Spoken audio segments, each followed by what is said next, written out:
Okay, kabayan, nagbabalik po ang ating palatuntunan, ating alamin sa araw na ito, kabayan ko. Kumusta po kayong lahat? Sana po okay po ang lahat po sa ating mga kabayan. Kahit marami pa rin ang walang hindi na bumabalik. Sabi po, sana, kabayan ko, pinakaunta po tayo, kabayan. Ang ating po ay nagkakaroon ng malaking pagbabago sa darating na medyo masaya na po tayo. Okay. Request po may ilang informasyon tayong nakuha. Ito po ay galing po sa mga kababayan natin. Ano po? Galing po natin ang karukulang episode po natin tungkol sa planting. May nakakuha na hindi halos plans ang ating life.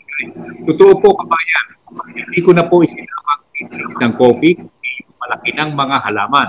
Kasi sobrang liit po ng mga seedlings at ito po ay hindi na dapat na talakayin pa.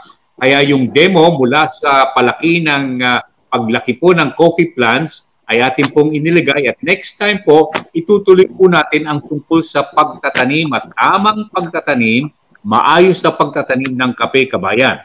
Okay, kabayan ko. Tuloy po tayo sa araw na ito sa ating guest po at mula po sa Paniki, Tarlac. Dating miyembro po siya ng Armed Forces of the Philippines, kabayan. Walang iba kung hindi si Lieutenant Colonel Roger Austria, retired po ng Philippine Army, kabayan ko. At ang ating pong pag-uusapan ay tungkol po sa kanyang proyekto na Integrated Farming System, kabayan. Roger, Colonel, magandang araw po sa inyo. Po kayo. Magandang hapon po, Ka Jerry. Sa lahat po ng sumusubaybay po dito sa ating programa, magandang hapon po sa inyong lahat. Kumusta po naman kayo dyan? Dyan po sa Paniki, Tarlac, ayos ba ang lahat, kabayan?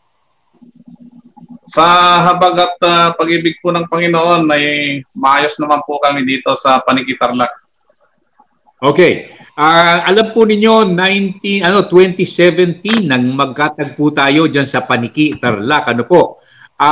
Integrated Farming System. Malaki bang pagbabago ang naganap sa mga taong nagdaan hanggang sa kasalukuyan, Colonel? Malaki bang pagbabago sa farm mo? Pagka makapasyal po kayo, Ka Jerry, makikita nyo po yung pagbabago sa mga struktura, sa pag-expand ng aming farm.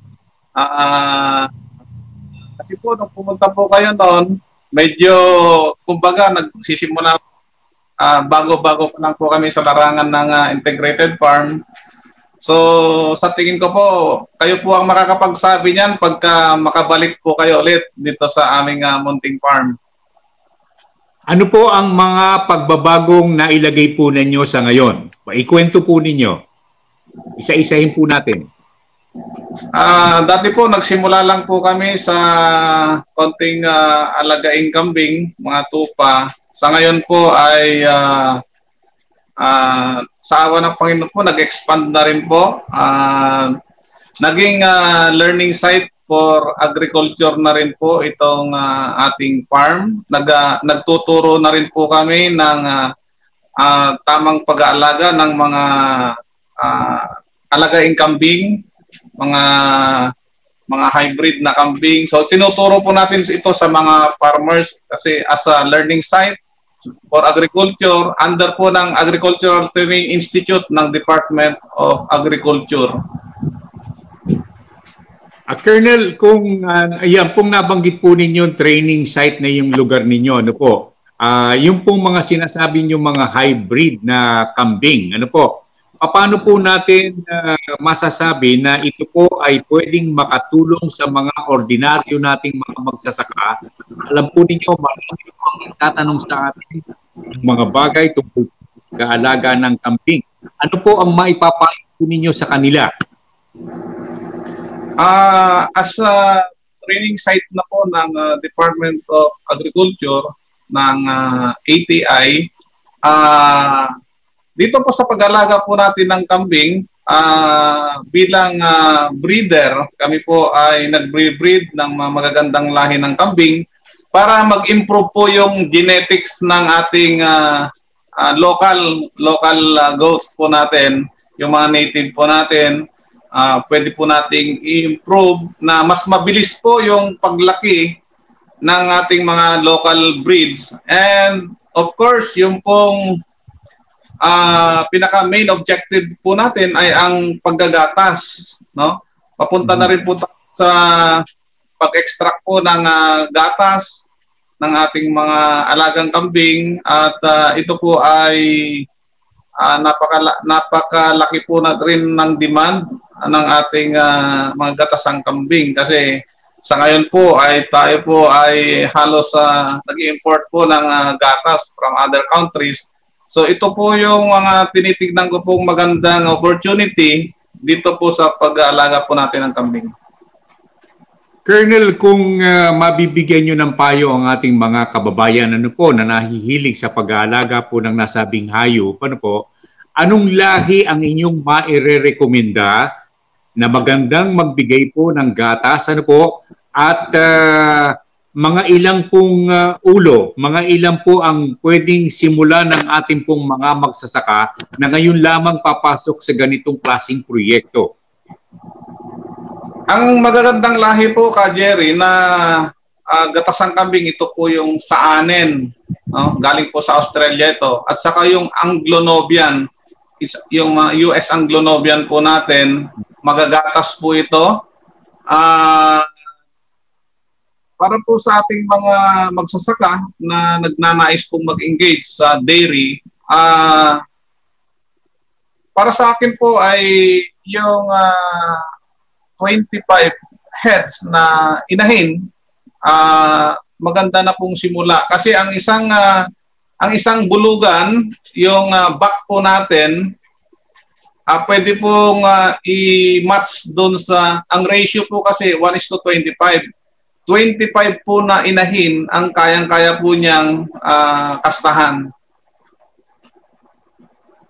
Kung magsisimula po sila, magkano po ang ilalaan nilang pondo para po doon sa 25 heads na binabanggit po ninyo ay makapagsimula sila? Magkano po ang kinakailangan na puhunan na ilalagay po ng ating mga magsasaka?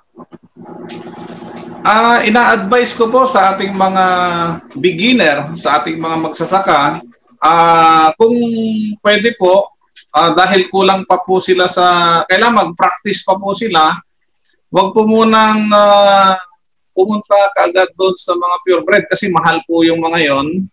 Nag-average po ng 35,000 to 50,000 po ang isa noon. So, ang advice ko po, magsimula lang po muna sila sa upgraded. At least ang upgraded po ay nasa 10,000 to 15,000. Mas mababa po ang presyo compare doon sa mga purebred.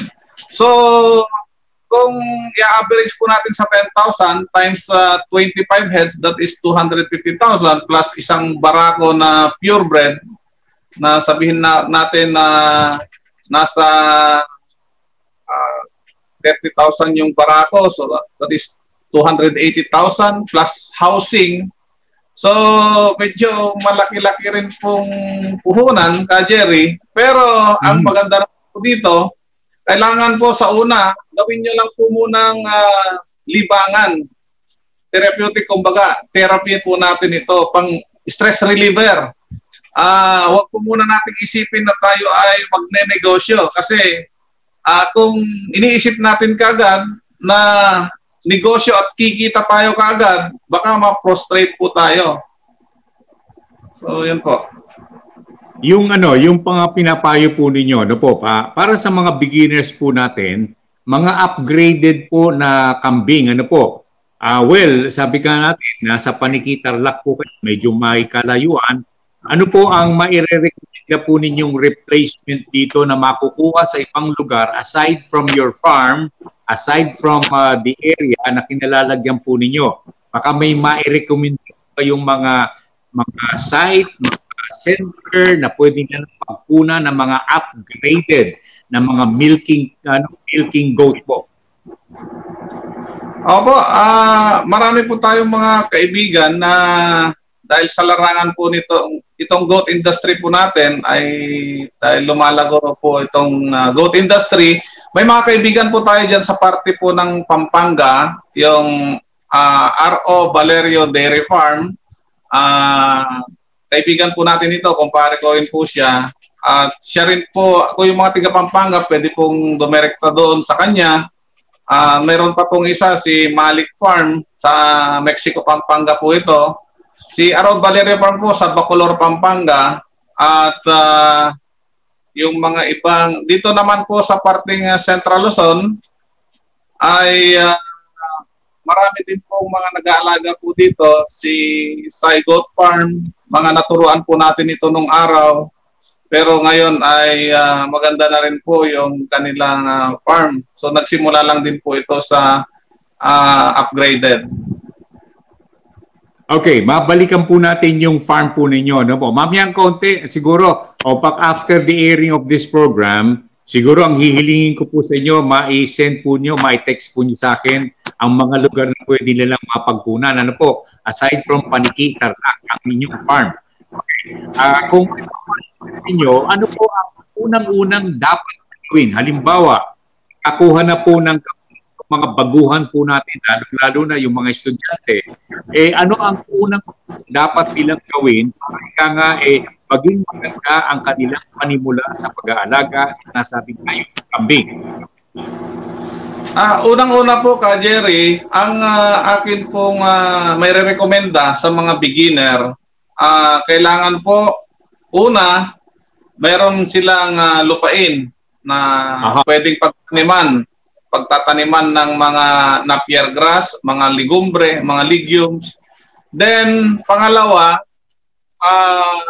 dahil hindi po tayo katulad ng Australia na by paddocks po, napakaluwang ng land area po nila. Pangalawa po ay yung goat house, yung building na kung saan doon po natin sila ilalagak at doon aalagaan.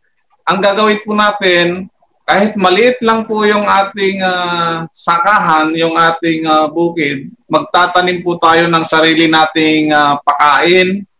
Tapos cut and carry methods po siya. Yung mga tao natin, sila po yung magkukuha ng pakain, dadalhin na po nila doon sa ating mga alagang kambing. Hindi po ito kagaya nung yung old school o yung dating traditional na pag-aalaga na mga sinaunang mga lolo natin nung araw na pinapakawalan o sinusuga yung mga kambing. Hindi po asenso ka, Jerry, kung babalik po tayo doon sa old school. Kailangan yung technology, i-adapt na po natin yung mga makabagong technology kung nais po natin na mag-improve yung ating ginagawa na pag-aalaga po nitong mga lagaing kambing. Okay. Nabanggit po ninyo pinakamagandang uri at alam po natin na pinakamagandang uri po sa kasalukuyan di sa Pilipinas na kambing na lahi ay ang saanin. Saan po sila pwedeng makakuha nito at kung upgraded, magkano bang upgraded po Colonel? Ang upgraded, sabi ko nga po kanina, nag-average po yan ng 10,000 up to 15,000 ang upgraded. So, then yung mga purebred po, medyo may kamahalan po ang mga purebred po nito. Nasa 35,000 po pataas. So, sa ngayon po, medyo pagdating po sa mga alagaing, yung mga babae, yung mga babaeng kambing, medyo limitado pa po ngayon dahil kokonti po pa po ka Jerry ang nag-i-engage sa ganitong negosyo, kaya medyo limitado po yung makukuhanan pa sa ngayon. Pero eventually siguro in the future ay dadami rin po kasi in-encourage po natin yung ating mga kababayan na lalo yung mga backyard goat raisers na i-improve na po nila yung kanilang mga alagang kambing kasi napakalaki po ng demand, kulang po ang supply. Ito po yung magandang klase po ng negosyo. Kaya po ako bilang isang dating sundalo, nagtataka kayo bakit nag-engage ako sa pagkakambing. Alam niyo po, Ka Jerry, ang kwento lang po dyan, dahil lang po sa hilig ko na kumain ng mga kaldereta, kapukan, mga sinampaloka. Yun lang po ang nagtulak sa akin para mag-alaga po ako ng kambing. Masarap po kasi para sa akin yung kare ng kambing. Kaya lang, napag-alaman ko, Ka Jerry, nung binisita po ko po kayo, nagkatay po ako nun, hindi po pala kayo kumakain ng kambing. Kumakain naman, pero biglaan ang pagdating at pag-alis po namin dahil sa layo ng pinuntahan namin at saka marami pa akong nando sa lugar po ninyo. Okay, aside from campaign, since we are mentioning this as we are projecting your farm as an integrated farming system, ano pa ang makikita dyan sa farm po after that? Kami po ay nagtatanim po ng Ka Jerry, nung yellow corn. Kagaya po nung nakita nyo nung pumunta po kayo sa akin, yung yellow corn po, binebenta po namin yung bunga, yung kernel po nung mais, tapos yung pong pinagpitasan, ginigiling po namin ito sa chopping machine. May chopping machine po kami para yun naman po ang pakinabang ng ating mga alagang kambing. Iba't ibang pananim po, may mga gulay. Kaya naging integrated po siya, Ka Jerry, dahil yung pong yung waste o yung goat manure, yun po ay nilalagay po natin sa ating mga halaman para mas lalo pong maganda po ang mas malulusog po yung ating mga halaman. Lalo po ngayon, Ka Jerry, napakamahal po ngayon ng abono, no? Tumaas po, dumoble po ang presyo ng abono. Kawawa po ang ating mga magsasaka. Katatapos ko lang pong nagpa-harvest po ako ng palay. Maganda yung ani ng palay, kaya lang ang problema po, mababa ang presyo ng palay. Kasi po, dito sa amin, nung nagbenta po ako, ang per kilo lang po, 12.50 ang per kilo. Samantalang kung bibili ka ng bigas, yung bigas po, napakamahal, nasa 35, 40 pesos po yata per kilo. Kaya, yun po, may mga pananim, iba't ibang pananim po na tapos may mga alaga rin po tayong tupa, mga native chicken. So, yun po yung actually, libangan ko lang po talaga, Ka Jerry. Ito po ay libangan, then eventually, kumikitang pangkabuhayan na po siya, na hindi ko naman po in-expect na ganito pala yung patutunguhan itong ginawa kong libangan after my retirement. Aside from this as your libangan, ano po ang pinagkakaabalahan po ninyo ngayon, Colonel? Aside from your farm? Ako po ngayon ay kinuha po ako bilang consultant po ng isang corporation at may part-time job po ako doon. Tapos ako naman po ay sa ngayon ay sama-sama kaming mag-anak na every Sunday po nasa church kasi po binigyan din po kami pinagkatiwalaan po kaming mag-asawa ng ating Panginoon ng isang congregation doon po sa Tarlac City. At bali ang ano ko po ngayon, libangan ko, farm, sa family, yung part-time job ko po, tapos sa church. Doon na lang po umiikot ang buhay ko, Ka Jerry, sa ngayon. Unlike before, nung sundalo po ako, napaka-stressful po ang buhay ko. Hindi ako makauwi sa pamilya dahil sa dami ng ginagawa, trabaho. Siyempre, pagka commanding officer ka po noon, hindi ka basta-basta makauwi. So, yun na lang po yung iniikutan ng buhay ko ngayon, Ka Jerry. Pero ang pinaka-importante po sa lahat, nais ko kung sa ating mga listeners, pinaka-importante po sa lahat sa ginagawa ko ngayon, yung nakakapaglingkod po ako sa ating Panginoon bilang pinagkatiwalaan ng Panginoon ng isang congregation po doon sa Tarlac City. Ano po yung congregation na yan, Colonel?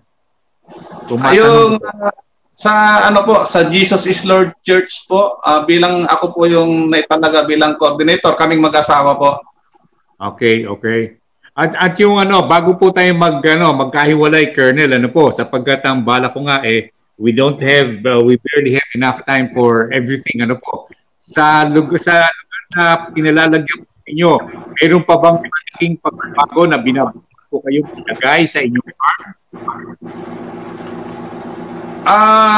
Yun pong bilang sabi ko nga po kanina, bilang learning site, tapos dati po nag-breed lang po kami ng mga magagandang lahi ng kambing. Tapos dumating po sa punto po na naging nung bumisita po ang Department of Agriculture, ako po in-encourage kung nais ko po mag-engage as a learning site for agriculture para i-share daw po yung aming mga ginagawa, yung mga experiences and best practices. So, yun po, kaya naging learning site po. Then, sa ngayon po ay papunta na rin po kami sa paggagatas. Yun po yung mga naidagdag ka, Jerry.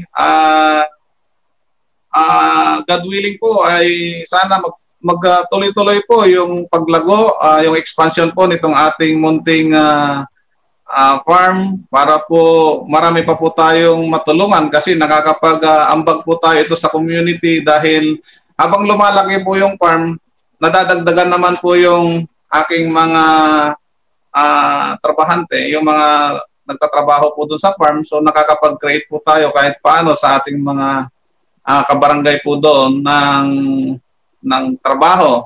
Kasi po, nung nag-pandemic, marami pong nawalan ng trabaho, pero alam niyo po, yung sabi ko nga doon sa aking mga tauhan doon sa farm, maraming nawalan ng trabaho, hindi pinapalabas, pero ang agriculture, tuloy-tuloy po yung trabaho, tuloy-tuloy kasi hindi pwedeng pahintuin ang agriculture kasi diyan po nang gagaling ang ating source of ating pagkain. Kaya yun po.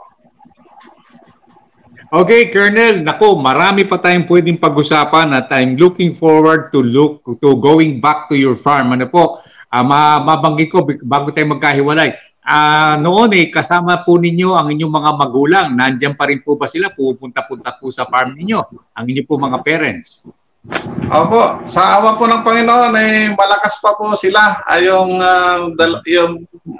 mother ko at saka yung father ko po. Pupunta po sila doon pagka po may salo-salo kami, family gatherings lang po. Kasi hindi pa po ako nag-accept mula po nung nagka-pandemic, medyo hindi po kami nag-accept muna ng maramihang bisita.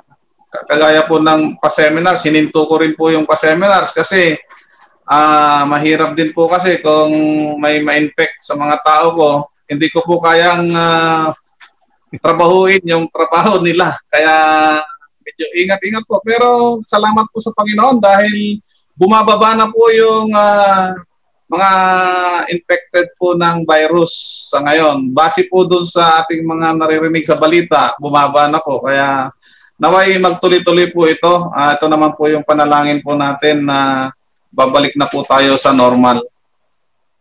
Okay, nako, Colonel, nako, maraming salamat. Sabi ko nga pupuntahan namin kayong muli. Anong barangay nga uli ang inyong lugar sa Paniki, Tarlac? Sa Barangay Ventimilla, Paniki, Tarlac po. Ventimilla. Basta po yung mga nais magbisita o bumisita doon sa farm, basta vaccinated na po.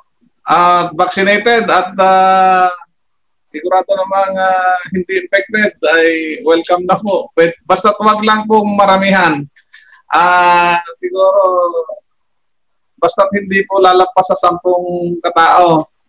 Pwede po namin i-accommodate. Tapos i-maintain lang po natin yung health protocols, social distancing, of course, naka-face mask. Tapos vaccinated. Okay na po kasi vaccinated na rin po kami sa awa ng Panginoon.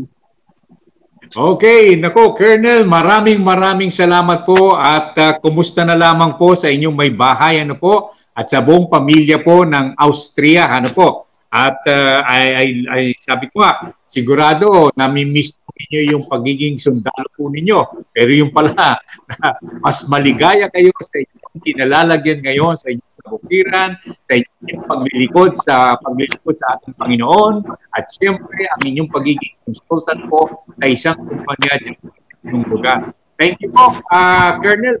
Meron kayong maikling paalala sa mga kababayan po natin. Nakalimutan ko po palang banggitin ka, Jerry, kasi 2017 po kayo pumunta. Para po sa inyong kalaman, ito po for the glory of God. Noong 2019 po pala, naging Gawad Saka Awardee po ang farm. Nanalo po sa region, Then inilaban po ng region noong 2019, nanalo po siya sa national as Gawad Saka Awardee po itong farm. At ito po ay binabalik ko ang lahat ng papuri po para sa ating Panginoon. So, yan po, buti naalala ko po. Ibinibida ko po ito to glorify para maparangalan po ang ating Panginoon. Kasi sabi ko nga, dito na ako nilagay ng Panginoon. Alam ko na may gagawin po siya. At hindi ko naman po inaasahan na may mga ganyan palang mga Gawad Saka Award na programa ang ating Department of Agriculture. Kaya ako po ay natutuwa na ibalita po sa inyo yun, Ka Jerry. So, yun po, maraming salamat po sa lahat ng ating mga listeners, sa lahat ng sumusubaybay nitong programa ang ating alamin ni Ka Jerry Geronimo. Salamat po sa inyong lahat. Kung nais nyo po ako makontak, pwede ko po bang banggitin yung cellphone number ko, Ka Jerry? Sige po. Bago tayo magkahiwalay. Yung mga nagnanais po na bumisita, kontakin nyo lang po ako sa cellphone number 0916-529-1240. Ulitin ko po, 0916-529-1240. Sa mga nagnanais po na mamasyal doon sa farm, basta vaccinated na po kayo, welcome po kayo, tawagan niyo po ako para may tapat ko po yung schedule ko dahil kung minsan, alam niyo po, busy rin po ako para ma-meet ko po kayo doon sa aming munting farm. So yun po, maraming salamat, Ka Jerry. Salamat sa pag-imbita mo sa akin muli at tayo po ay nagdaw pang palad kahit hindi tayo nagkita ng personal. Masaya po ako na nakita ko kayo dito sa ating live at nakita ko na talagang kayo po ay makisig pa, malakas sa tulong at gabay ng ating Panginoon. Okay. Maraming salamat po, Colonel Roger Austria, kabayan ko ng Philippine Army. Hanggang sa muli po, Colonel, hanggang sa muli nating pagkikita. Thank you very much po. Okay po, God bless po. Okay, kabayan, yan po si Colonel Roger Austria na ating pong nakapiling pansamantala sa ating palatuntunang ating alamin.